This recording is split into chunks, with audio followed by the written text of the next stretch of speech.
मुनव्वर भाई जिला उपाध्यक्ष रहे हैं गाज़ियाबाद से और मुस्लिमों में खासी पकड़ रखते हैं गाज़ियाबाद अगर हम ज़िले की बात करें।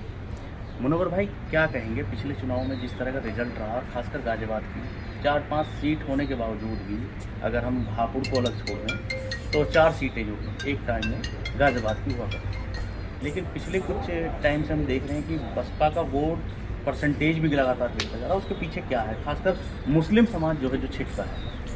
मैं सबसे पहले आपको बधाई देना चाहता हूँ, क्योंकि आप एक निष्पक्ष पत्रकारिता पिछले मैं 10 साल से देख रहा हूँ, तो सबसे पहले आप बधाई के पात्र हैं। धन्यवाद। और देखिए, ये जो बीजेपी और समाजवादी पार्टी का षड्यंत्र था, इन लोगों ने, अभी बहन जी ने उसको स्पष्ट भी किया कि मैं कभी राष्ट्रपति नहीं बनूंगी, मैं सपने में भी सोच सकती हूँ, मैं प्रधानमंत्री मुख्यमंत्री बनने के लिए मेहनत कर सकती हूँ, सपने देख सकती हूँ। लेकिन इन लोगों ने क्या किया, बहन जी को ऐसा दिखाया मीडिया ने, जो सभी मीडिया नहीं, जो बिकाऊ मीडिया है, उसने ये दिखाया कि बसपा और बीजेपी जो है मिले हुए हैं, इसलिए मुस्लिम समाज, तो समाजवादी का भी बहुत बड़ा रोल रहा। उन्होंने एक मैसेज ये दिया कि हम सरकार में आ रहे हैं, हम सरकार में आ रहे हैं, मुस्लिम समाज उसके बहकावे में आ गया और 85-86% मुस्लिम समाज एक तरफ का वोट समाजवादी पार्टी को कर गया। सबसे बड़ा हमारा कारण ये रहा।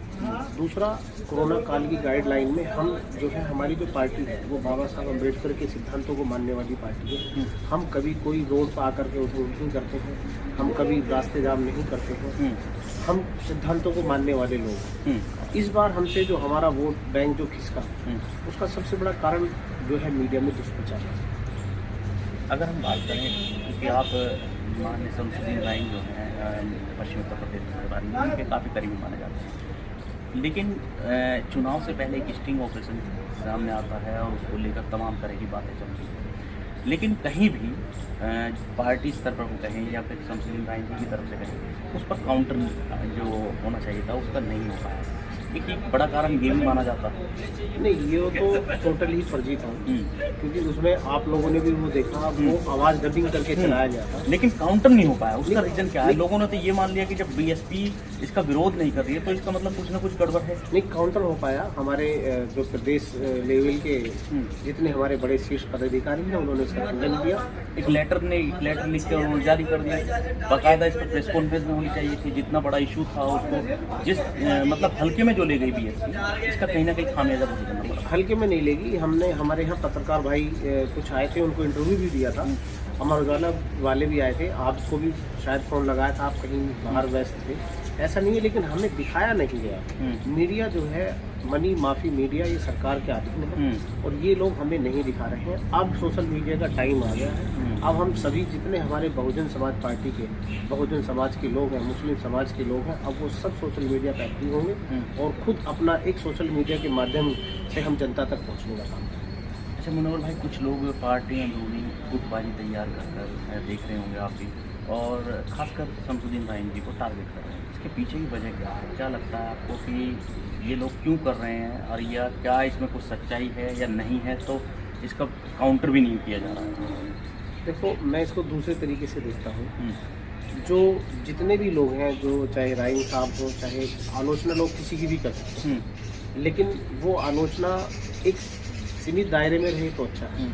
कोई भी आलोचना ऐसी ना हो जिससे पार्टी को नुकसान हो। राइन साहब जब से इधर आए हैं, राइन साहब 2017 में आए, राइन साहब ने जो है मेरठ मंडल के, मेरठ में मेयर बना करके दिया, राइन साहब की रणनीति के तहत बना।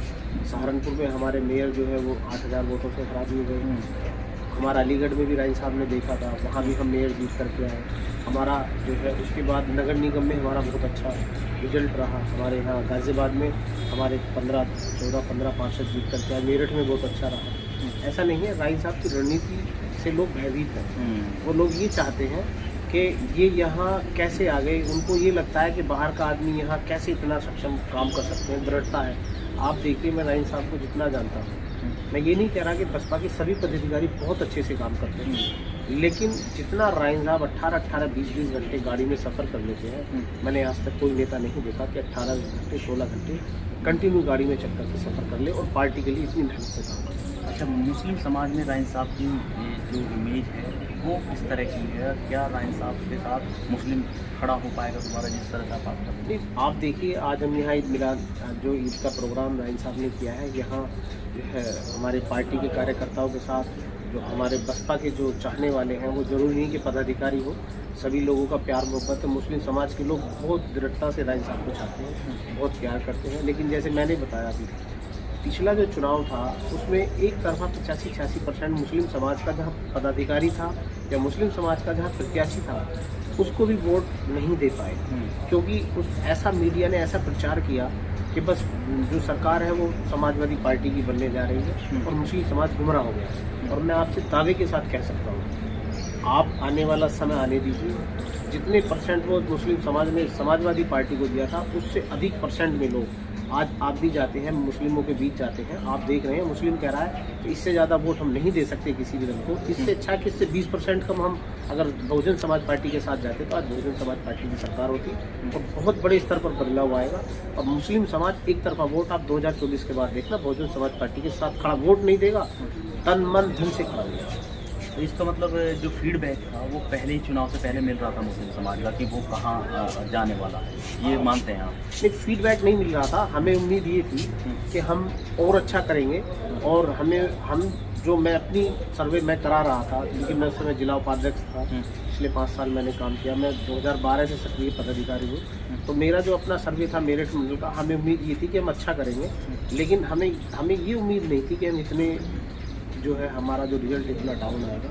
हमें उम्मीद ये थी कि मेरठ मंडल से 5-6 सीटें हम लेकर जाएंगे, जो हमारी बहुत फाइट में भी थी। लेकिन मैंने जैसे बताया, मुस्लिम समाज जो है एक तरफा गुमराह हो गया और ये भोला समाज है, अभी शिक्षित नहीं है। मैं अपने मुस्लिम समाज के भाइयों से एक बात कहना चाहता हूँ, देखिए हम मुस्लिम, अगर हम ईमान को मानने वाले लोग हैं, हुजूर पाक सल्लल्लाहु अलैहि वसल्लम ने फरमाया कि इल्म के लिए चाहे बैतुल जाना पड़े, वही बहुजन समाज पार्टी बाबा साहब भीमराव अम्बेडकर के सिद्धांतों को मारकर आदरणीय बहन कुमारी मायावती जी कहती है कि आप शिक्षित बनो। जब आप शिक्षित बनोगे आपको ये पता लगेगा कि हम कहाँ काम कर रहे हैं। बहन जी ने मुस्लिमों के लिए बहुत काम किया। हमारे के जो पूर्व के पदाधिकारी रहे, मैंने पहले भी जैसे कहा, हमारे वो पदाधिकारी बसपा के काम नहीं गिना पाए। बहन जी ने, आप देखिए, उर्दू फारसी यूनिवर्सिटी बनाने का काम किया। बहन जी ने गौतम बुद्ध, लेकिन एक मुनव्वर भाई, एक वजह ये भी रही कि मुस्लिमों में जाकर जिस तरह से सम्मेलन होने चाहिए थे मुस्लिम लीडर्स के, खासकर आपके प्रभारी जी थे, क्योंकि पश्चिम के प्रभारी शमसुद्दीन राय थे, उन्होंने भी मतलब मुस्लिमों जाकर कोई ऐसा बड़ा सम्मेलन या कोई तरह के काम नहीं हो पाए, ये भी एक बड़ा कारण माना जाता है। नहीं, चुनाव के समय देखिए इतने बड़े स्तर पर राइन साहब को लगाया हुआ था, मीटिंगें राइन साहब की सब जगह हो रही थी, लेकिन अब विधानसभा वाइज मीटिंग नहीं हो सकती थी, क्योंकि हमारे पास 20 दिन का एक चुनाव में समय होता है और एक उसमें जो है 58, 60, 65, 55 विधानसभाओं में चुनाव होता है। तो वहाँ जिले वाइज मीटिंग राइन साहब की हुई थी और यहाँ गाजियाबाद में भी राइन साहब की मीटिंग हुई थी। तो चुनाव अब क्या है कि अब अगर सम्मेलन शुरू होंगे मुस्लिमों के बीच में जाकर, तो वाकई में ये बात ज़्यादा जल्दी तक पहुंच जाएगी, जो आप अभी बता रहे हैं कि जो बहन जी ने काम किए थे वो नहीं बता पाए नेता, उनके प्रचार प्रसार नहीं कर पाए। जी, मैंने जैसे बताया आपको, क्योंकि हम बहन जी के कामों को नहीं गिना पाए। देखिए, बहन जी कहती हैं शिक्षित बनो, संघर्ष करो, बाबा साहब के सिद्धांतों को चलाने वाली, मानवर काशीराम साहब के सिद्धांतों को लेकर आगे बढ़ने वाली आदरणीय बहन कुमारी मायावती जी कहती हैं कि मुस्लिमों के बीच हमें शिक्षा पे काम करना, उनको बताना है कि शिक्षा से हम लोग कहाँ उठ करके आए।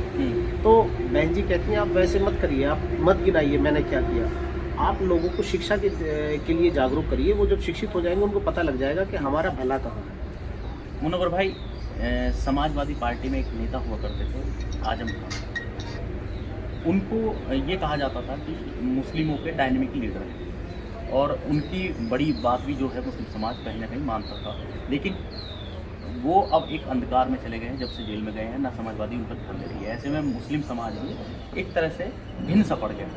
अब आपको लगता है कि शमसुद्दीन राय जो हैं वो अब इस कमी को पूरा कर पाएंगे और मुस्लिम समाज उनको वही जो लीडर है या लीडरान है वो मान ले? देखिए, कोई भी आदमी कोई कहे, कोई ना तो आजम खान साहब वो आजम खान साहब रहेंगे, माननीय शमसुद्दीन राय साहब शमसुद्दीन राय साहब रहेंगे, लेकिन मैं ये निश्चित कह सकता हूँ कि समाजवादी पार्टी ने आजम खान साहब को जेल से नहीं निकलने दिया। आज हमारा मुस्लिम समाज कह रहा है, आप बताइए, वो प्रतिनिधि मंडल भेज देते हैं इतने बड़े लीडर के लिए। बहन जी हमेशा कहती हैं, बहन जी के किसी भी लीडर पर कोई परेशानी आती है, बहन जी तुरंत उस पर बात करती हैं। मैं खुद स्वयं, मैं आपको एक बात का मैं गवाह हूँ बहन जी अपने एक एक लीडर के लिए सोचती हैं कि मेरा लीडर कहीं गलत ना फंस जाए। और मैं आदरणीय क्या कहूँ अखिलेश यादव जी से कि उनके जो है इतने बड़े लीडर, सेकंड नंबर के लीडर वो जेल में पड़े हैं, उनके लिए कुछ नहीं कर पाए। लेकिन इसका फायदा उठा पाएंगे क्या? मैं ये जानना चाह रहा हूँ कि बिल्कुल बिल्कुल बिल्कुल समाज एक्सेप्ट करेगा आपका?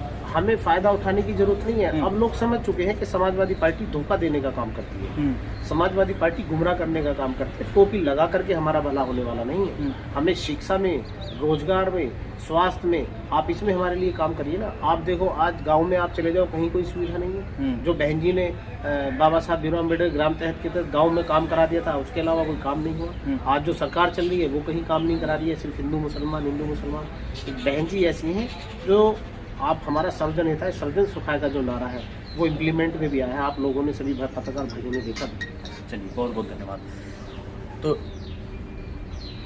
ईद के इस मौके पर पार्टी जो है, इफ्तारी पार्टी जो चल रही है और इसको लेकर एक सियासी समीकरण भी साधने की कोशिश में बसपा जुट गई है। आगामी चुनाव को देखते हुए ये एक बड़ा और अहम कदम माना जा रहा है।